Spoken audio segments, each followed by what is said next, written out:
भला किसी का कर न सको तो बुरा किसी का मत करना, भला किसी का कर न सको तो बुरा किसी का मत करना। पुष्प नहीं बन सको अगर तुम कांटे बनकर मत रहना। आज नागम का वह सुधा कल जो बिखराते हैं गली गली, जिनके दर्शन को पा करके खिलती मुरझाई। ओम ह्रीं श्री 108 आचार्य विद्यासागर मुनिंद्राय। अत्र अवतर अवतर संवोसठ आवानन। जय हो जय हो जय हो। अत्र तिष्ठा स्थापनम। जय हो जय हो जय हो। अत्र मम सन्नितो भव भव सन्निधि करणम परिपुष्पांजलि क्षिपामि। तब विद्या सिंधु के जल कण से भव कालुष धोने आया हूँ। आना जाना मिट जाए मेरा यह बंध काटने आया हूँ। ओम ह्रीं श्री 108 आचार्य विद्यासागर मुनिंद्राय। जन्म जरा मृत्यु विनाशनाय जलम निर्पामिति। चंदन सम शीतलता पाने अब शरण आपकी आया हूँ। संसार ताप मिट जाए मेरा चंदन वंदन को लाया। ओम ह्रीं श्री 108 आचार्य विद्यासागर मुनिंद्राय। संसार ताप विनाशनाय चंदनम निर्पामिति।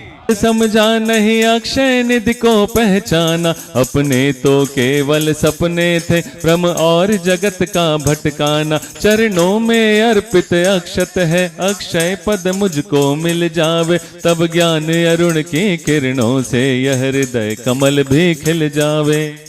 ह्रीं श्री 108 आचार्य विद्यासागर मुनिंद्राय। अक्षय प्राप्ताय अक्षतान निर्पामिति।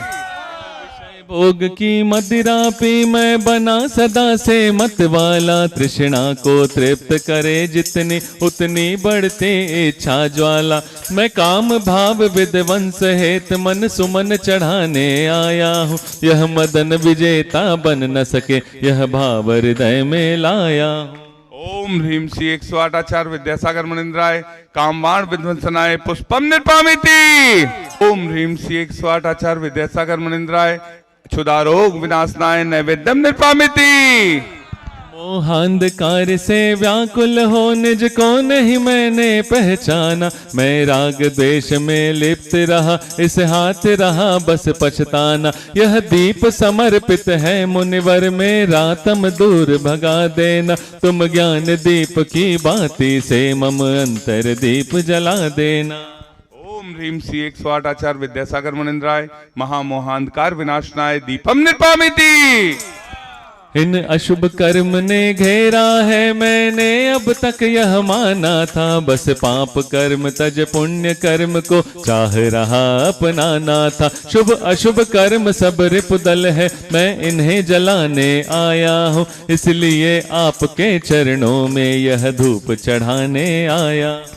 ओम ह्रीं श्री 108 आचार्य विद्यासागर मुनिंद्राय। अष्टकम दहनाय धूपम निर्पामिति। भोगों को इतना भोगा कि खुद को ही भोग बना डाला। साध्य और साधक का अंतर मैंने आज मिटा डाला। मैं चिदानंद में लीन रहूं पूजा का यह फल पाना है। पाना था जिसके द्वारा वो मिल बैठा मुझे ठिकाना।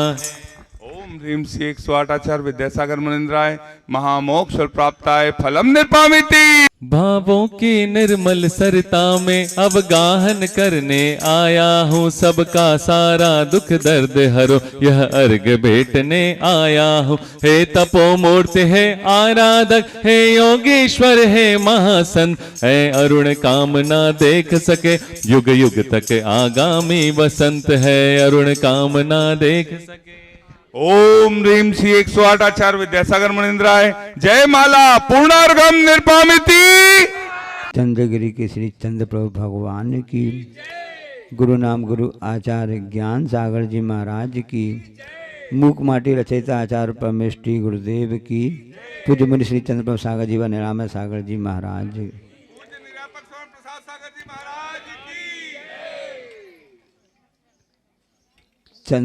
जो सूर्यमुखी होता है वह दिन में खिलता है। सूर्यमुखी जो होता है सूर्य के प्रताप से दिन में खिलता है, और जो कुमुदनी होती है चंद्रमुखी जिसको कहते हैं वह चंद्रमा के प्रभाव से रात को खिलता है। सूर्यमुखी दिन में खिलता है और चंद्रमुखी रात को खिलता है। लेकिन जो अंतर्मुखी होता है, जो अंतर्मुखी होता है वह तो हमेशा हमेशा खिलता रहता है। अंतर्मुखी का मतलब है कि जो हमेशा उस बात को समझे कि सुख क्या है, दुख क्या है, संयोग क्या है, वियोग क्या है, हर्ष क्या है, सुख क्या है, ये सब तो संयोग और वियोग ये सब तो पुद्गल की पर्याय रहती हैं। इसमें हर्ष विषाद नहीं करने का नाम ही अंतर्मुखी है। एक आध्यात्मिक बात है ये, जो इसको समझता है वही इसका लाभ ले पाता है, उसको सही ढंग से पालन कर पाता है। कबीरदास जी हुए हैं और उन्होंने कहा है कि चलती चक्की देख कबीरा रोए, दो पाटों के बीच में सावध बचे ना कोई। तो संसार चक्की जैसा ही है। चक्की जो आटा पीसने की होती है ना, उसमें एक चलता रहता है और एक स्थिर रहता है। तो सुख और दुख ये दो पाटे हैं, इसी के बीच में जीव यह जो प्राणी इसमें चल रहा है, पिस रहा है। सुख और दुख, संयोग वियोग, हर्ष विषाद जितने भी हैं, कभी धूप कभी छांव। जैसे भी यहाँ पर आप नवा गांव में देख रहे हैं, कल मौसम कैसा था, पानी बरस रहा था। विकास खंड लोहारा है ना यहाँ का, कबीर धाम कहलाता है, इसलिए याद आ गई कबीर की बात, हमको याद आ गई। कबरदा कहते, लेकिन पुराना नाम तो यहाँ का कबीर है। तो उन्होंने क्या कहा है कि ये जो संसार जो पार्टे हैं, दो पार्ट हैं, सुख और दुख हैं, संयोग वियोग हैं, हर्ष विषाद हैं, इनमें यह जीव पिसता रहता है, सुख दुख अपने आप को मानता रहता है। तो वहीं यहाँ पर कबीरदास जी कह रहे हैं, कबीर धाम वाले सभी कबीर के भक्त यहाँ बैठे हुए हैं और बड़े सज्जन पुरुष यहाँ पर हैं। नवा गांव मतलब यहाँ पर हमेशा परिणाम अच्छे अच्छे नए नए रहते हैं, इसलिए गांव का नाम भी बहुत अच्छा नवा गांव रखा है। हमेशा नए परिणाम रहे, पुराना कुछ भी नहीं, नया मतलब अच्छे अच्छे परिणाम होते रहे। तो फिर आगे कबीरदास जी ने भी ये भी कह दिया उसी में कि यदि कील सहारे बैठ जा बाल ना वाका होए।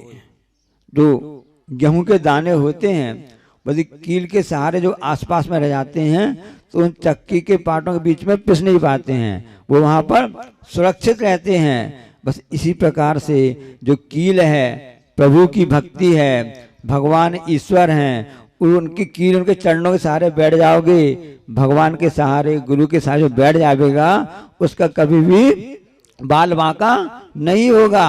क्योंकि सब जानते हैं कि जीवन है पानी की बूंद कब मिट जाए रे। कहना सरल होता है कि जीवन है पानी की बूंद कब मिट जाए रे, लेकिन उसको फॉलो करना, उसको आत्मसात करना, उसको अंगीकार करना बहुत ही कठिन होता है। सब समझते रहे कि जीवन नश्वर है, दो पार्टों के बीच में सावध बचे ना कोई कह तो रहे हैं अपन, लेकिन हम उसमें पिसते भी जा रहे हैं। तो जीवन है पानी की बूंद, तो उसको समझो तो सही कि किस पास पानी की बूंद है। क्योंकि कल बिहार हो रहा था और पानी की बूंद आ रही थी। ये भी लिखा है कि जल है तो कल है। तो वास्तव में द्रव्य गुण पर्याय प्रत्येक द्रव्य होती हैं, इसी का नाम सच कहलाता है। वह पानी जिसमें तरल पदार्थ दिख रहा है, तो उस समय उसकी इस प्रकार से पर्याय हुई। जब वह ठोस हो जाता है, बर्फ बन जाता है, तो ठोस रूप में आ गया, और जब वह बाष्प बन जाता है, स्टीम बन जाता है, तो उसके लिए भाप रूप में आ जाता है। अब तीनों पानी की पर्याय हैं, तीनों में H2O है, हाइड्रोजन ऑक्सीजन तीनों में। ऐसा नहीं है कि किसी में कम ज्यादा हो, तीनों का स्वभाव अलग अलग है, तो पर्याय अलग हो जाने से गुणों में भी अंतर आ जाता है। इसी प्रकार से अपने विचार अच्छे रखेंगे, अंतर्मुखी रहेंगे, तो वही विचार हमारे लिए लाभकारी हो जाते हैं। कल आंधी तूफान भी चल रहा था, पवन हवा भी तेज चल रही थी। एक कथानक बताकर अपनी बात समाप्त करूंगा, छोटा सा कथानक ले, बहुत ही अच्छा है, सभी लोगों को समझ में आ जाएगा।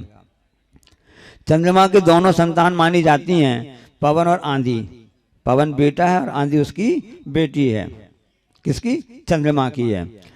तो आंधी बेटी को लगा कि लगता है कि पापा हम हमारे साथ पक्षपात करते हैं। जैसे संसार के लोग पसंद करते हैं ना कि बेटा को ज्यादा चाहते, बेटी को कम चाहते हैं। तब सरकार को कहना पड़ा कि बेटी बचाओ बेटी पढ़ाओ, है ना, ये पूरे भारत सरकार का सूत्र है।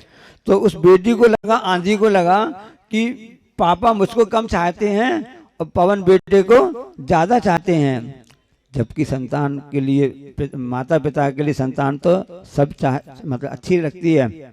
ये अपना अपना मन का ऐसा भ्रम हो जाता है। तब पिताजी ने समझ लिया, चंद्रमा समझ लिया कि लगता है कि मेरी बेटी थोड़ा अपने मार्ग से अलग जा रही है। देखो, चंद्रमा कभी भी अपनी गति नहीं बदलता है, अपनी कक्षा नहीं बदलता है। सूर्य जिस कक्षा में घूम रहा है, जिस परिधि घूम उसी से घूमता रहता है। इसलिए हे मनुष्यों, कि जिस प्रकार से चंद्रमा अपनी गति से अपने हिसाब से चल रहा, घूम रहा है, सूर्य चंद्रमा दोनों घूम रहे हैं, उसी प्रकार से इंसानों हम सब के लिए हमारी गति क्या है?